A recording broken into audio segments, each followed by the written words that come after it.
Senior सहाफ़ी तज्ज़ियाकार साबिर शाकिर साहब ने मुझे ज्वाइन किया। अस्सलाम वालेकुम, बहुत बहुत शुक्रिया साबिर साहब आपका।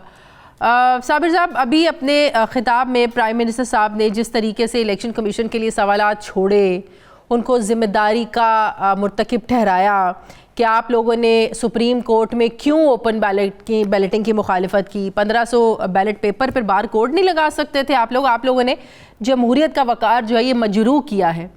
क्या वाकई इलेक्शन कमीशन पर जिम्मेदारी डालना दुरुस्त है प्राइम मिनिस्टर साहब की? हमारे जहनों में तो सवाल आते हैं कि अपने लोगों से भी पूछ लें जो बिके हैं।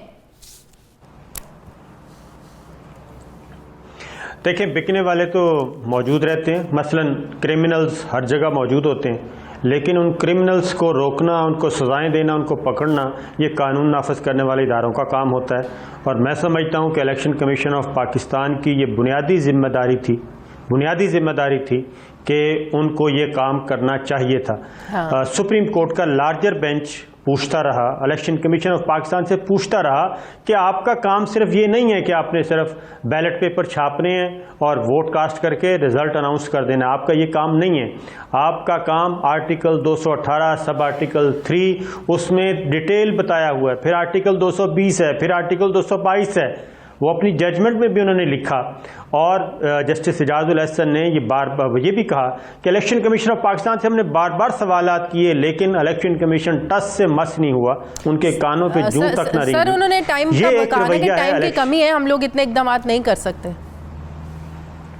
सर, कोई मसला ही नहीं था। 12 तारीख तक ये डिले कर सकते थे। अच्छा। 10 तारीख को भी इलेक्शन हो सकता था। ये सुप्रीम कोर्ट ने भी ये सवाल पूछा था जब इलेक्शन कमीशन ऑफ पाकिस्तान ने कहा कि जी हमें सफिशिएंट टाइम चाहिए, तो उन्होंने कहा कि 1200 बैलेट पेपर है, कितना टाइम लगता है छापने में, कितना टाइम चाहिए? तो फवाद चौधरी साहब ने तो कहा 1 घंटे की इलेक्शन कमीशन ऑफ पाकिस्तान का जी अब इलेक्शन कमीशन ऑफ पाकिस्तान पे क्यों इतने सवालात उठ रहे हैं? कुछ ही अर्सा पहले NA-75 का इलेक्शन होता है, तो रात 3 बजे इलेक्शन कमीशन ऑफ पाकिस्तान जाग रहा था एक हल्के के लिए। वो कहते हैं कि चीफ सेक्रेटरी को भी हम फ़ोन कर रहे हैं, IG को भी किया, चीफ कमिश्नर को भी किया और इलेक्शन कमिश्नर को भी किया, तो हमें कोई नहीं मिला। और उस पे इलेक्शन कमीशन ऑफ पाकिस्तान ने वो कुछ दे दिया जिसका किसी भी फरीक ने नहीं मांगा था। पूरे का पूरा इलेक्शन रीपोल कर दिया। फिर आपने कमिश्नर हटा दिया, DIG हटा दिया, DC को सस्पेंड कर दिया, DPO को सस्पेंड कर दिया, OST बना दिया, और गवर्नमेंट ने वो फुल मतलब कि आप कह रहे हैं कि वो इलेक्शन अगर मशकूक हुए उधर आप रीपोल करवा सकते हैं, तो ये भी मतनाज़े हुए, यहाँ पे भी एक्शन लेना चाहिए था इलेक्शन कमीशन को। एक्शन उससे पहले जी 2 दिन पहले ऑडियोज आ गई, वीडियोज आ गई, करोड़ों रुपए की डीलें हो रही हैं, आवाज़ें सुनाई दे रही हैं, तस्वीरें, लेकिन इलेक्शन कमीशन ऑफ पाकिस्तान ने बिल्कुल सवाल ही पैदा नहीं होता, बल्कि वुज़रा गए। इलेक्शन कमीशन ऑफ पाकिस्तान को ताला लगा हुआ था और उनको कोई नहीं था कि बस ठीक है। और उन्होंने कहा कि हम तो पुराने तरीक़ेकार के तहत इलेक्शन करवाएंगे, आइंदा का सोचेंगे। वो विजिलेंस कमेटी किधर गई? फिर पैसा चला है या वाकई कोई सिर्फ गाम और गुस्सा निकाला हफीज शेख साहब के खिलाफ? फौजी अरशद भी तो जीती हैं। नहीं, मैं वो सुन लेना। एक सीट खरीदनी थी उन्होंने, एक सीट उठा ली है। पार्लियामेंट में राजा परवेज अशरफ साहब की तकरीर है कि माल पकड़ लिया इन्होंने और वो आपकी सफ़ों में बैठे हैं, और वो ऑन द रिकॉर्ड फ्लोर पे वो राजा परवेज अशरफ ने कहा है। ये तो कोई ढकी छुपी बात नहीं है कि पैसा नहीं चला। पैसा एक सीट पे उन्होंने चलाया, वो बता दिया। और तो न्यूट्रल एम्पायर की बातें किस तनाजुर में की जाती रही है? बिलावल भुट्टो ने भी की, गिलानी साहब ने भी की। क्या कहीं ना कहीं चीज़ों को बैलेंस करने की कोशिश की गई है? देखिए, वो तो एक अलग चैप्टर आ जाएगा न्यूट्रल एम्पायर का। मसला ये है कि इसी हाउस में एक ईवान है कौमी असम्बली का, वहाँ पे दो सीटों पे इलेक्शन है। एक सीट पे 164, दूसरी सीट पे 174। और जिस सीट का आपको अपोजिशन की आप सुन लें, अपोजिशन ने कभी भी क्लेम नहीं किया कि हमने खातून की नशिस्त जीतनी है। वो सिर्फ यूसुफ गिलानी साहब की बात कर रहे थे कि हमने ये सीट हमने जीतनी है। और उस पे फोकस ही नहीं, ना उन्होंने फोकस किया ना उन्होंने क्लेम किया। और जो ऑडियो वीडियो हैं उसमें भी यही बात है कि जरदारी साहब क्या चाहते हैं, जरदारी साहब ये चाहते हैं, नासिर हुसैन शाह साहब भी।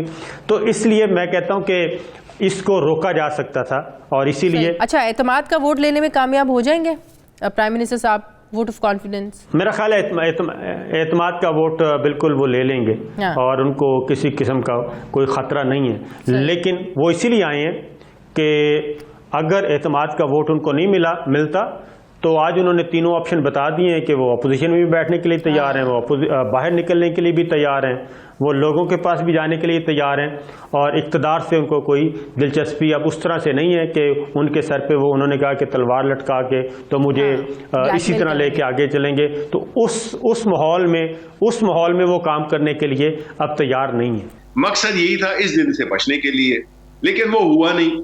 अब ऐसी सूरत हाल में प्राइम मिनिस्टर इतने कॉन्फिडेंट थे शिबली फराज साहब कि उन्होंने यहां तक कहा था कि अगर खुफिया बैलेटिंग भी होगी तो ऑपोजिशन वाले ही रोएंगे। मतलब कि वो इतने ज्यादा कॉन्फिडेंट थे कि ओपन हो खुफिया हो हमने ही जीतना है। उन्हें अपने लोगों पर इतना एतमाद था सर। अब सिंध में क्या हुआ, 2 लोगों ने ओपनली कहा कि वो फैसल वाउडर अबड़ू को वोट नहीं देंगे। अब उनको इजहार वजह का नोटिस भेज दिया गया और आज प्राइम मिनिस्टर साहब ने अपने खिताब में कहा कि जो मुझे एतमाद का वोट नहीं देना चाहता हाथ खड़ा कर दे, मैं उसकी इज्जत करूंगा, उसकी जो राय होगी मैं रिस्पेक्ट दूंगा।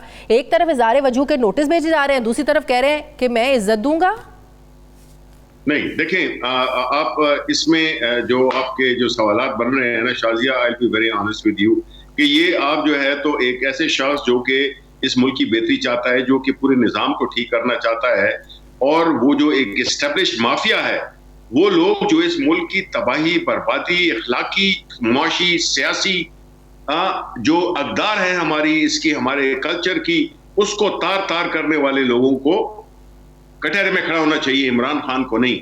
इमरान खान वो बहादुर लीडर है जिसने कि ये खुल्लम खुला कहा है कि वो बजाय इसके कि गीदड़ों की तरह छुपने के, जिस तरह के और करते आए हैं, वो एज अ डायरेक्ट जो है तो वो जाएंगे और अपने लिए एतमाद का वोट लेंगे पार्लियामेंट से। सर कितने पर उम्मीद है आप लोग एतमाद का वोट लेकर उसमें कामयाबी के लिए? सर देखिए, प्राइम मिनिस्टर की स्पीच आप अगर सुन लें तो उन्होंने क्या कहा है। उन्होंने ये कहा है कि अगर आप मुझे अपोजिशन में बैठना पड़े, मुझे पार्लियामेंट के बाहर बैठना पड़े, मैं छोड़ूंगा नहीं इन लोगों को। बिकॉज वो कौन के पीछे लगे हुए हैं, वो उनके लिए इक़्तिदार ये एक जरिया हो सकता है लेकिन वो हमारे लिए एंड नहीं है।